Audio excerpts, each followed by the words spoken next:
listening to Conversations with the Citizen. Hello, and welcome to another week of Get Your House in Order. I'm your host, Bren Sharif, and we have with us this afternoon the famed star of both stage and screen, one Miss Mary Jones. Awesome. Thank you so very much, Mary, for you, taking time out of your very busy schedule to come and help us better understand some of the processes that we go through and we don't quite understand. Let me tell you who this lady is. She is the CEO founder of Agora, which is a certified housing advisor. So when you want to purchase a home, have any issues as it relates to the financial stability of your home, she helps you preserve that ownership in the home. You've been doing this for a minute now, haven't you, Mary? More than a minute, but you said it so well. Makes it sound easy. I believe that Agora, you started Agora, you saw the need. This was prior to the real estate debacle, which happened in 2007. Yes. You are a visionary. You saw the need in 2003 and began Agora. Is that correct? Yes. Yes. And we're here again because we have the same need Because, yet again. hey, the need is always there. And I love the fact that you do the beginning, the purchasing, and during the duration, and helping preserve should people have a struggle maintaining ownership of their home. Yes. That is very important. That, as they say, you saw a need and you filled it. And that need is unfortunately very acute right now. With The need. I just want to say one quick thing about the need. yes. I began it when I was 24 years old because I was asking someone, keep going. I was asking someone, everybody I felt I could get an answer out of. I mean, everybody I saw, what can I do or who can I connect with so I'll know everything I need to know about keeping a roof over my family's head, because I had a son at the time. I couldn't get nobody. Wow. There was nowhere for me to go that anyone knew about that would help me to understand, how do I make sure my finances are in order? How do I make sure I select the right rental or purchase home? I wanted to know that ahead of time. Yes. And that's just the way I'm built. But I couldn't find anything. So that's when I started and went and got my real estate broker's license and started transitional housing. Okay. Wonderful. So, but here we are again, needing the same thing. We want to stop the bleeding because when you first start out, you need to know some stuff. And scripture tells us, in all thy getting, get understanding. And for lack of knowledge, my people perish, or lose their homes, or lose the opportunity. It's a lost situation. Knowledge is always good. Yeah, we got enough of perishing. We want to turn it around. Let's try this one. Let's try not perishing. And so knowledge is the power, is the key. Exactly. You can never know too much about anything, and you are a willing sharer of that information.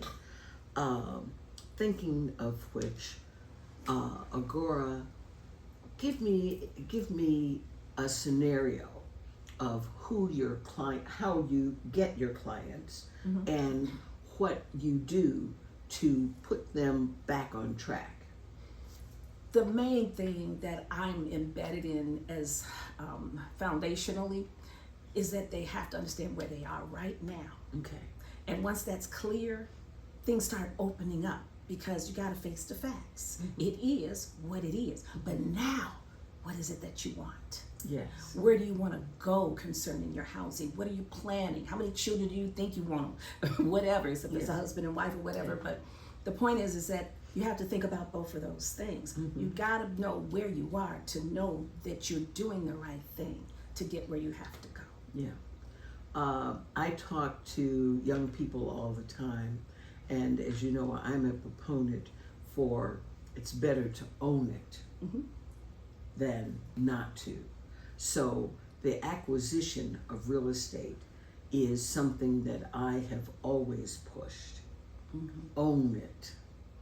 So right now, is there something for those individuals that might be sitting on the fence? I don't know whether to buy, or I don't know whether to rent, you know. Oh, yes. Yeah. We got a good one for advice? that. Okay. I can't wait to get my own place. Yes. And that's a housing program that we have for we even start with 15-year-olds. Even though they can't sign a document, we at least talk to them during their, what is that? Formative years. In their, the studies, the work studies, or Yes. detention. Because we Okay. did that for Oh, Simeon for a okay. couple of years. Okay. We went to Okay. their detention and we talked to them about, what are you dreaming about as far as housing? So the thing that we want to make sure that they understand is that you don't wait until then. But if you don't do it now, it's okay. But let's get on the path so that when you are ready, you're really going to be ready. So if you're on the fence, it's okay to be on the fence because you can see both sides. And it's good to see both sides because you want to compare it. But the thing is, where do you want to go? You still have to prepare for it. So we make sure that you have the tools and the understanding to know what decisions do I make today that will allow me to be on the path to what I want to have. Most young people, we don't talk to them about what they want. We talk about what they want to be, but what is it that you want? And they want big cars, they want houses, they want all that. Ain't nothing wrong with them wanting that. Let's feed it. Let's let them dream about it. Let's let them get on that path towards it. It's okay. Now give them some structure to get there.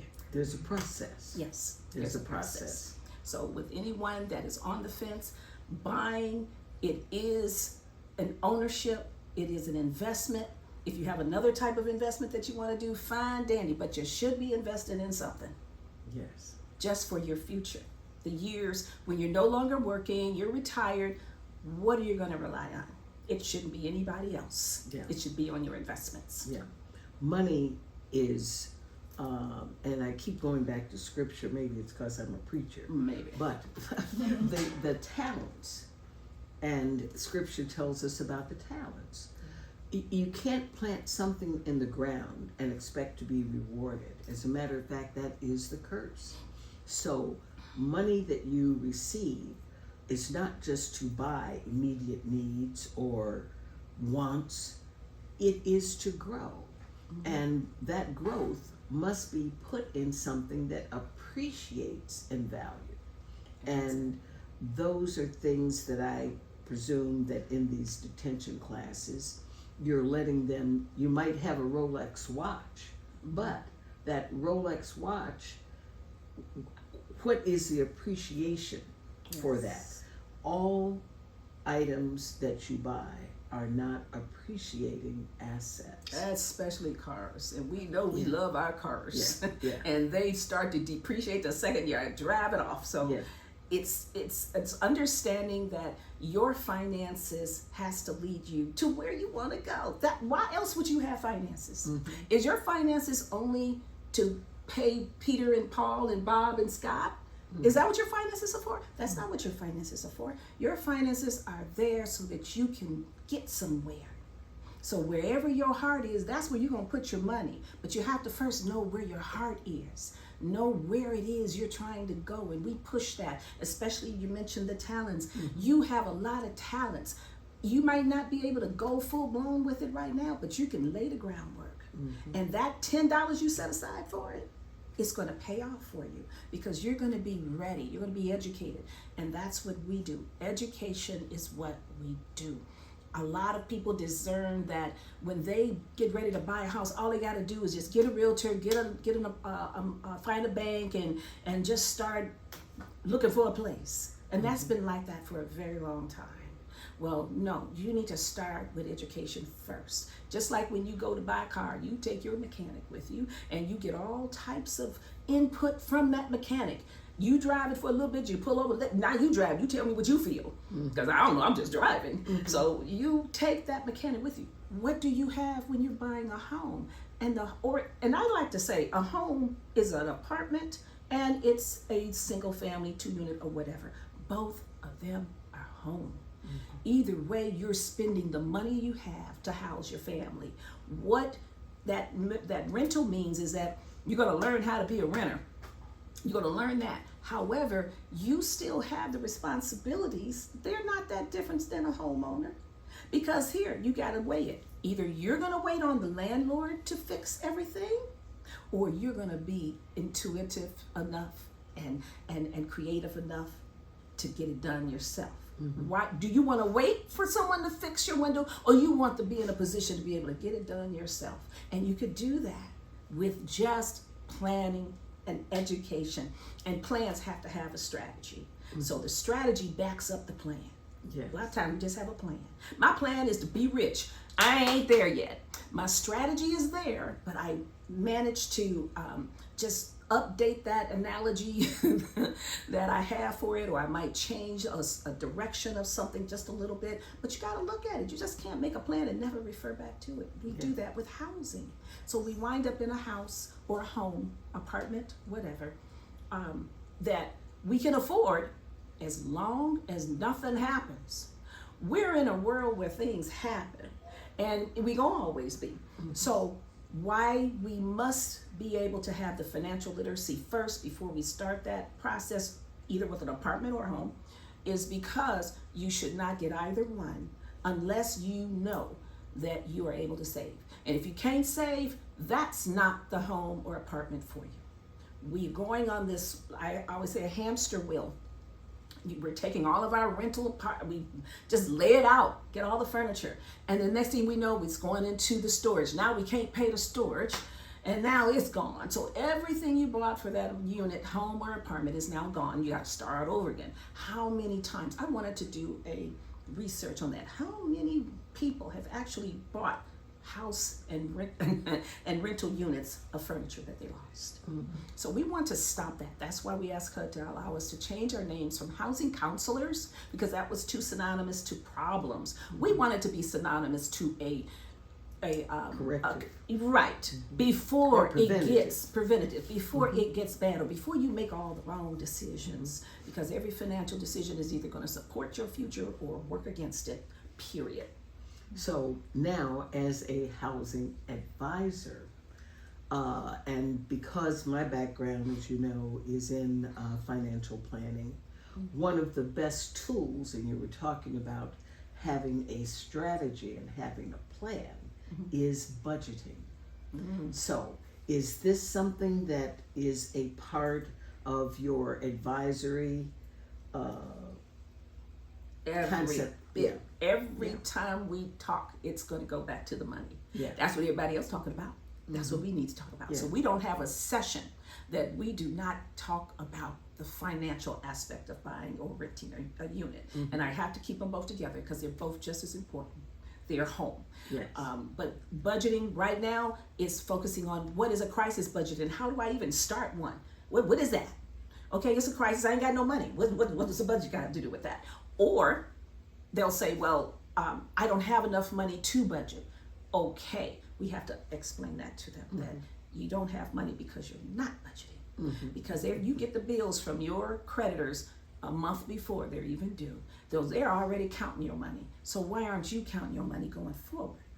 So if you got a light bill that's $400, that's an issue. So when we do the budget with you, you see all of that is right before you, because we don't write things down. We make sure you understand you can write it down. You put it on your phone. We got it electronically too. So we'll suit every soul. But we want you to see it. Now that you see that you are negative 400 every month, so therefore you're borrowing from Peter to pay Paul and Paulette, then you're going to have a desire, and we're here to help you to make the changes that you need to make. Okay. So, you know that you have a finite dollar amount coming in. There is a set dollar amount. And so you go over with them what their expenses are, as well as what their self-obligations. Right. Because there are some that say pay yourself first. Right. That's your self-obligation. And once you have those two figures, what is your process when, well, I'll let you tell me, what is your process when you've got more going out than you have coming in? What are some of the tips that you can share with the viewers now, as well as the clients that you advise? I would say with everything that we have a responsibility of now and going forward is that we have to look forward.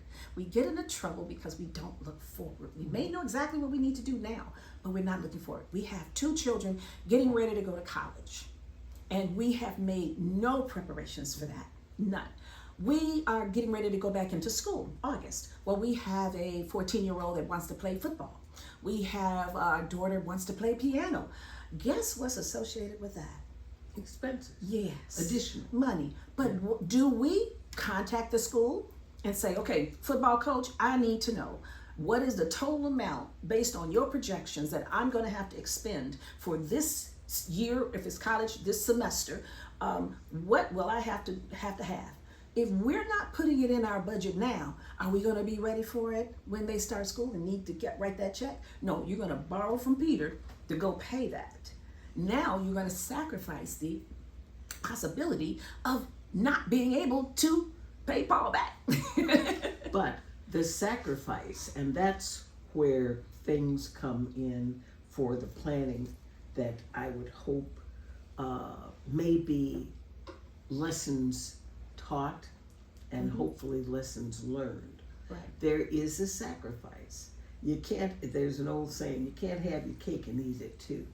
So if you have more expenditures, expectations of more money going out than the money coming in, then you have to look at that money that is going out. What are you spending it on? And one of the things that I have seen, being an older person coming from a different time, is that many of our families spend an exceptionally high percentage of their income on outside food.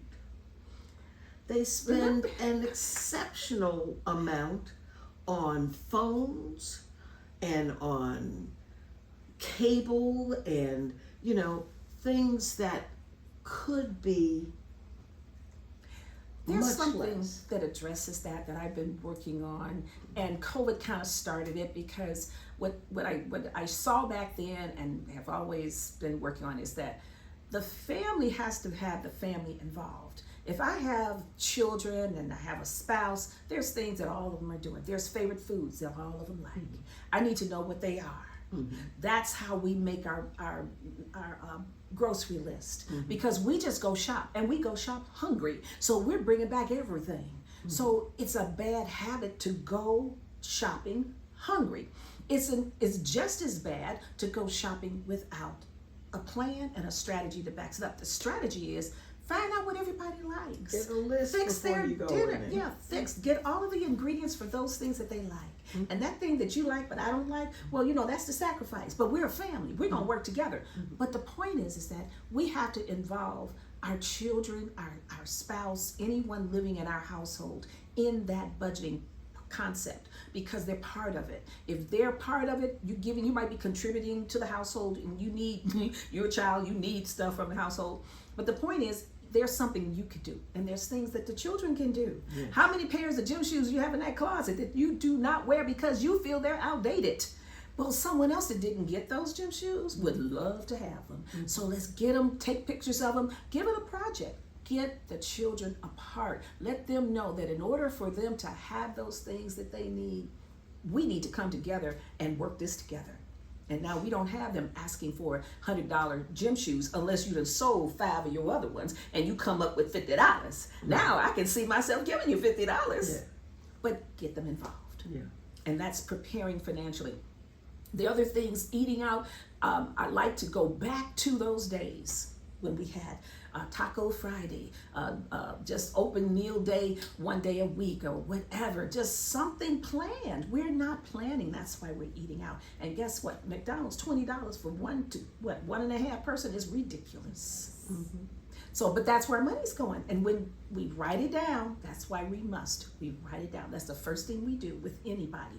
You have to understand where your money is going so you'll know what you can do and what you need to do to get what you want. And all that getting, you understand. You're gonna understand because you'll see that bottom line. Yes. I have $50 left over at the end of the month. You need to make some change. Let's go back up in that budget and let's see what can be saved. People say they can't save. No, you can't. Not until you write it down and see it. Then you'll see where you can save. Because I always used to say, I don't bet, but I like to say it. I bet you I can find you at least 2 ways to save out of your budget. Exactly. And those are those things that some people would consider sacrificial. And that's And I say it's essential. It's not sacrificial. It's essential. Yeah. If you want to get from one place to another, these are the things that you are able to do. And then on the spectrum, we have to stop the bleeding. We can't have more and more young people coming into the housing market and rental and home ownership not well informed. So when we can stop that, now we have those that are well informed. They know what to do. They won't be going into default. Yeah, you lose your job, but they've already got a strategy of how they can last for a good 3-4 months without falling behind. So they have put that strategy in. They know what to do with that refund check when they get it, to make sure that their monthly expenditures are not as high as they are. There's things we could do. That spectrum is stop the bleeding, stop allowing people to come into the industry, in the housing industry, ill-informed. And then on the other one is, how do I live out of here? How do I make sure that what I've worked and paid for all these years in this home, and it could be paid for or almost paid for, how do I make sure that I'm leaving it the way it needs to be left? It needs to do what I want it to do. What do I want to do? Maybe I want to do some things. Maybe I want the family to have it so that any of the nephews or the children, the daughters and sons, when they come home from college, they don't have to pay rent out there. They can pay rent right here to the family. Why do they have to pay rent anywhere else? It's a place to live. You got your own private area. So families working together right now is a focus of mine. And everyone I talk to, I try to figure out how we can get that in there somehow. I'm listening to you, Mary, and we've known each other quite a while. Now, your certification is housing advisor, but you know what I'm really hearing? What's that? I am hearing you are a family advisor. Yeah, that's true. And home is where the heart is. Yeah. And so you're putting those things that families really need to begin to consider. Yes. It makes a more cohesive family. And that old saying, the family that prays together stays together. Yeah. But what I hear you saying is the family that plans together stays together. Yeah. Because they have agreed upon a process that will ultimately help them reach an end goal. And this is the time when we really have to do this. We have to get families that has a handle on their financial strategy. They have to have a financial strategy. I want to give you one quick story. The sisters inherited a property. One lives on the first floor, the other one lives on the second floor. Because it's mom's home, the one on the second floor decides, I don't need to pay no rent. This is my mama's house. So they don't pay rent. So now they are 8 months behind in the mortgage because the one upstairs put all of that responsibility of paying the mortgage on the one downstairs. Now, don't say what don't make sense. It's just what happens, and how people think about things. So now the issue was they were at odds because she wants her to just move out. If you're not paying towards the household, we get rid. And she's sick, the one on the first floor. So I'm gonna be out in the street, and they're butting heads. Attention. Well, we did talk, and the other one got on the phone. So we were able to come up with a strategy. Instead of having to put out, they got a basement.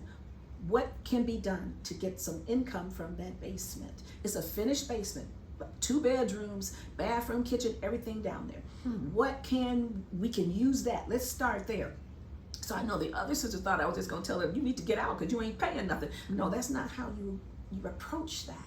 You approach it with the other one knowing that there's some hope another way. However, if there's not enough income, household income, with the woman on the first floor, the sister on the first floor, and the basement, if there's not enough, then we will have to look at renting out that upstairs. And we're going to have 2 sisters living together for a minute. Just enough to save the home, just enough to get a financial strategy going forward. But now you have rent coming in that will allow you to get that arrearage caught up so the family does not lose the home. So it's an approach as well, because people get mad at each other when one doesn't act right. But it's okay. We all don't act right all the time. We have our little occasions. But the point is that we have to still seek a way. So that was the way I saw to try to bring them together. So I gave that one homework, I gave that one homework. You call the insurance company and find out what you do this. And so each of them had a task to do that. By Monday, they should have it done.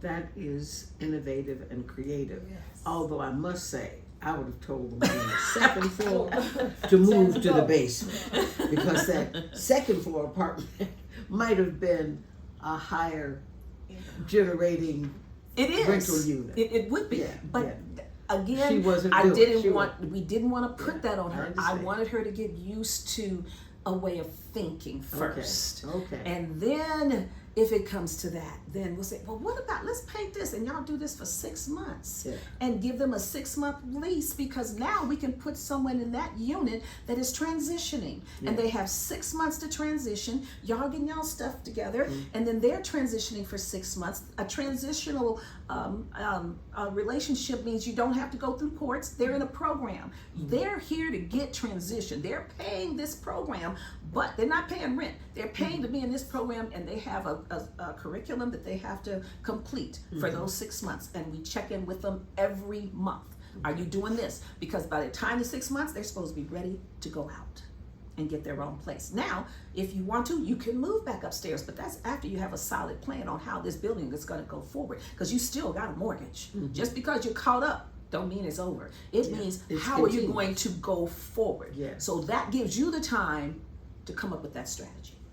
You get to find some talents or something that you can do from home. Get those baskets made, or do that jewelry you've been dying to do. You know, we're gonna find those things. But if no one talks to you about those things, you're not doing it. They think they're just supposed to get a job. No, you just need an income. You don't need a job. You need an income. And we will find it. Everybody got some talents. I will never say only one. Everybody got some talents. You, and you. Yeah. So it's seeing a need as far as they're concerned that they can fill and then be compensated for. So if it's everybody, right now we're at a time, it's not about a job, it's about what can I provide that somebody gonna pay me some money for. Well, you know, and that's how we have to start thinking and teaching our children how to think. And that's entrepreneurship, but we doing it a little bit differently right now. What can you do now? Our culture, and I just love our Black culture. We have a rich culture. Yes, we do. Look at them clothes coming from Africa. Ooh. Well, we used to have rent parties. People, I mean, this was, you know, you come to my rent party on the 5th, and I come to your rent party on the 10th. Whatever, you understand?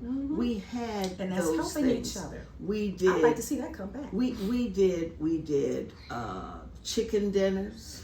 You know, we had I don't know if you've ever heard heaven and hell parties. No, I ain't heard of that. You never heard of heaven and hell I ain't been to one either. Okay. Well, don't tell me about the heaven and hell party. Heaven and hell parties. We don't want that one to come back. Yeah.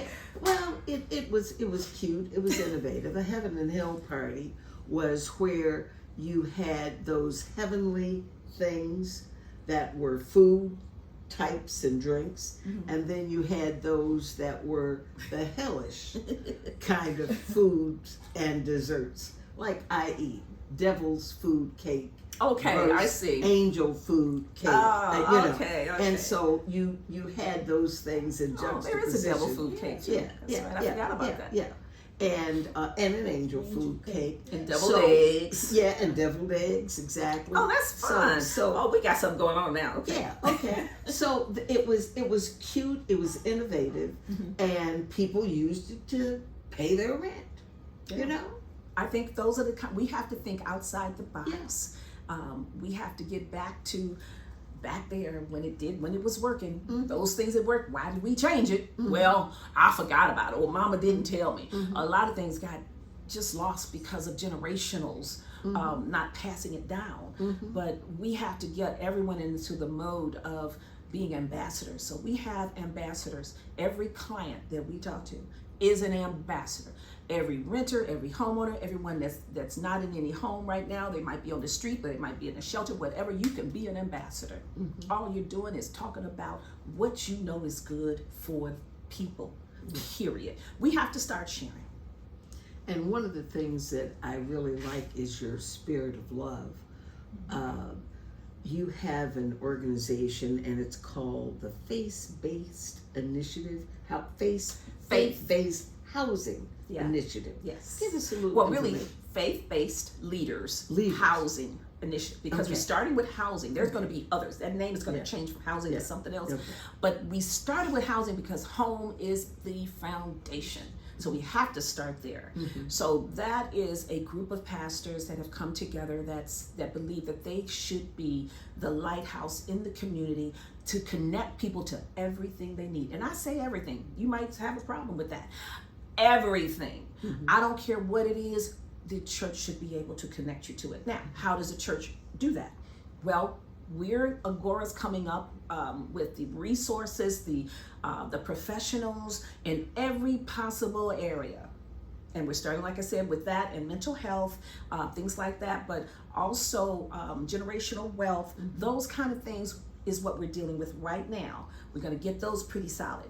But faith-based leaders should be that beacon that says that if someone saw it for miles away and they just saw that steeple and saw that light, they know they can get some help if they could just get there. That's what needs to come back. It should be, the churches are in every community. They should be the lighthouse of that community for information. So what they're doing, we're holding outreaches at their churches. They get on the pulpit and give us 10 minutes to talk about whatever's happening right now, but basically what we just talked about a little bit here, but a shorter version.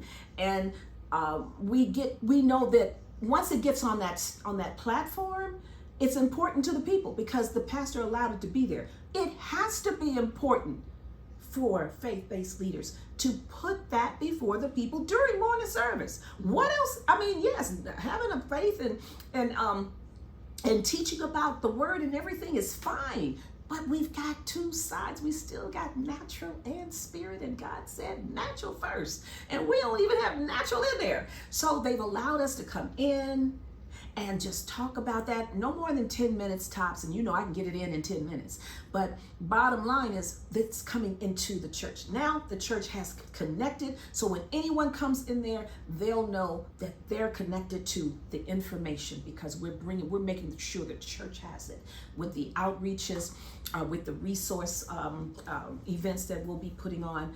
And we say faith-based because we don't care what faith you are. Really don't matter. Enemy mind. The enemy mind is that we both have the same enemy, and that is homelessness, no food, families are all torn apart. We have too much in common in that area, in those areas. So we have to come together. Doesn't matter about what you believe spiritually. That's not why we coming together. We're coming together because you have faith in something. Well, let's put that faith together and say, let's make sure we know how to keep people in their homes so that they'll be stable and they'll be able to have an opportunity to grow. And it is only the manifestation of God's word living, because it says God is our source. It's the source of all of our supply. Yes. And so with this initiative that you have, where the church leaders are looking, and I'm believing it's going to be a cooperative thing. I have preached this back in the 90s with not-for-profit organizations. Some not-for-profit organizations are excellent in housing. Some are excellent in workforce development. Some are excellent in Their housing. mental housing, or whatever their expertise is.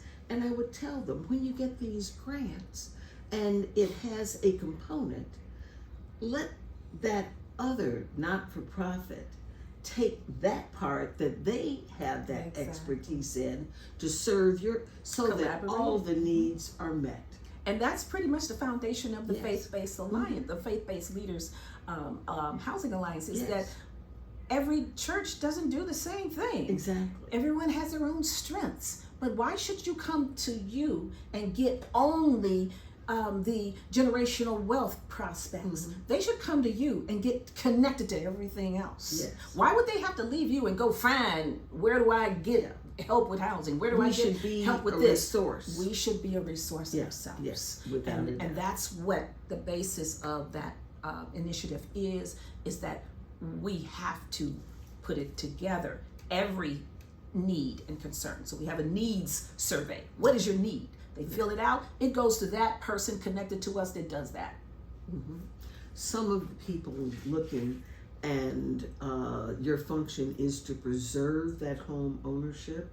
Some of the people that are looking now or may know of people that are in a very precarious position right now, where there is jeopardy of them perhaps losing their home. Can you give a little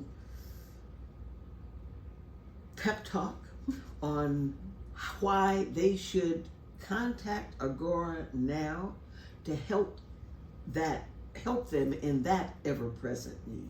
I would be happy to. Okay. I'm waiting to get to All that right. part. All right. After you pay and get that mortgage down to whatever, I don't care if it ain't all the way down, whatever you paid on it, you've invested in it, you want to make sure you're protecting it. So we make sure you have all of the possible options to protect it. Protect it from mortgage default. Even if you are behind, there's options. And there's even more options now than there used to be, because there's a lot of ways to access your equity. So a lot of people have this thing about reverse mortgage. Well, what I would say to you, and you, okay, and you too, is that you can't go on what someone says about anything without talking to a professional in that field first. Don't just take what they say and say, oh, I'll never get that. Well, you just said you never get that, and you don't even know what that is. So you have to get the information, get the understanding about it, so that you can. All I get and get understanding. I don't know, but something happening up in here. But we have to get an understanding, because if not, we're going on only 1/5, 1/12 of information just from that one person. That person had a bad experience. Why? Because they didn't have all the information And at the didn't time. understand. And didn't understand. Did not understand. So now what we're doing, we're spreading it around that no, they're going to take your house. How many ways can you lose your house without reverse mortgage? I counted 8. There's only 3 ways you can lose your house with a reverse mortgage. You don't pay the taxes on it, you don't keep it insured, and you don't take care of it as far as repairs, and you don't live in it. How hard is that? With the other one, you don't pay for 30 days, you going to court. You got to go to court. You got they're going to start paying your insurance for you. Now your bill is going to go up and up and up. Not only are you going to lose your home, but you will have eaten up all the equity that you did have in it with attorney fees. And I was going to say, you have increased your expenses and decreased your equity. Exactly. So we have to be able to understand that what anyone else tells me, okay, great, I'm glad you mentioned that. Okay, we need to research. Talk to somebody in the industry before you dismiss anything. Yeah. Every homeowner, we introduce them to reverse mortgage. Why do we do that? They could be 50 years old. You have to be 62 to do it. But if you're a homeowner, we go back to that plan and that strategy again. Your plan is to make every decision to take you from wherever you are right now to where you want to be. I'm already looking to my retirement. You know, we keep retiring. I'm going to get it right one day. But at some point, I'm just going to want to have a place to be. Well, where is that? What do I want to do? Am I prepared to make sure that financially I can even take care of myself then? We have to do that now. So we're teaching homeowners, every homeowner, about reverse mortgage. This is what it is. It's designed for when you get a certain age, but do things that help you to be able to be eligible. Don't do things that will help you to not be eligible. And one of the things that I tell folks, and the theme of my column is get your house in order. Get your house in order. And too many of us have not prepared for that aging process. And reverse mortgages, I say all the time, it's like the Swiss Army knife for financial planning. If you didn't have something in place, this can help put something in place. One of the critical issues is long-term care. Yeah. Long-term care, most of us don't have long-term care insurance. Right. And so the equity from your home can be a part of that plan. You get the reverse mortgage and you get to pay from that equity the care in your home. They call it aging in place. Aging in place. And that is a key. It's far more comfortable for you as that aging person to be able to stay in a place surrounded by people that you love. And think about it. That's the return on your investment. There to you be go. able to stay in the place To surrounded pay by the you- people you're that pay- love you. You're paying the cost to be the boss. Yes, and that's your return. You should Yes. have a return on the investment. Yes. It should not be, I'm going to go to heaven and leave the house to my kids. Yeah. No, you should have a return, and that return should be tangible. It should be something you can feel. I don't have to worry about monthly expenditures, or I'll be able to definitely stay in my home until I no longer want to stay in my home. That's the return on your Yeah. investment, Yeah. because it is an investment. Yeah. And that is something, if you plant a seed, you are entitled to a harvest. Yes, you have to And have so these are your harvests. Exactly. But you got to plant the seed. You got to till the soil. You got to cultivate it. You got to keep out the weeds. It's a process. It takes work. And I tell people too that if you are you're at an age that you need to start thinking about that. Well, you should have started thinking about it before, but whatever age you start thinking about it, you have to know you have to enjoy the rest of your life. You're still breathing. It's not just about, I want to just pay my mortgage off. People work 3-4 jobs just to pay the mortgage off. Why? And you don't have no peace. You're working yourself to the bone. Why? That's a bad strategy to me. When you're alive, you're supposed to enjoy your life until you are gone on your next journey. I've seen. It's about you too, not just those that are going to inherit it. I have seen some bumper stickers that says, I am spent, and it's like usually on the back of a big motorhome. It says, I am spending my children's inheritance. I love it. I love it. Well, it's not all of it. It should put a comma, but not all of it. I might have a bumper that says that, and then just put that little add that on there, so it won't be just like this. I'm loving your spirit.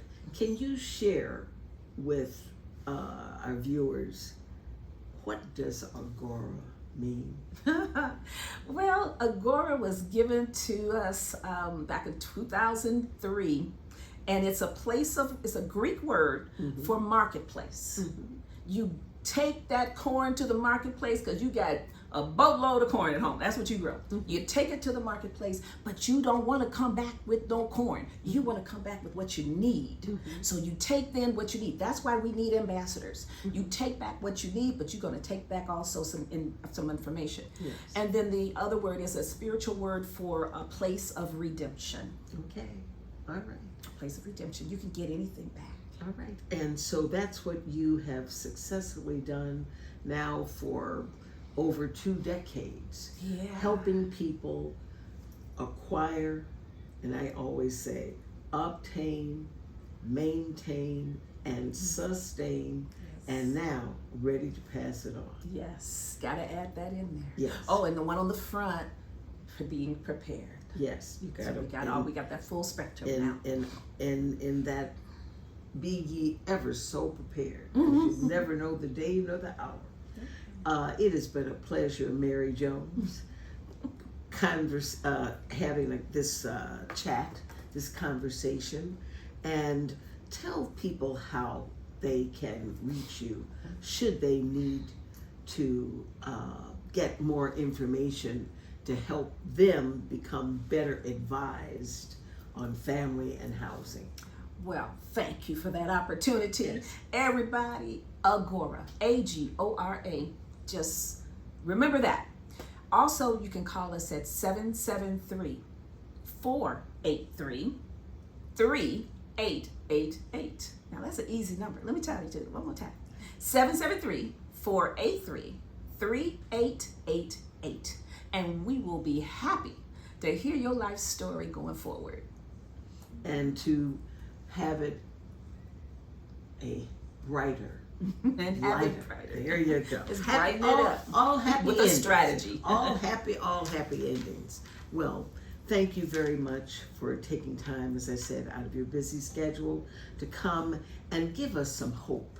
Thank you for the lightness and the brightness, as they say, and all they get and get understanding. And I do believe that you have shared information that will help people have a better understanding, knowing that there is a way out of darkness should they be there, or a way to prevent from getting in the darkness. Exactly. As they say, an ounce of prevention is worth a ton of cure. A ton. I appreciate the opportunity. Yes, thank you.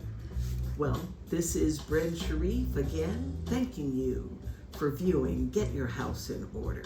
Look forward to seeing Remember you to next make week. plans to join us again next. How'd you know I was ending that fast? You just right on it. Place where real news can be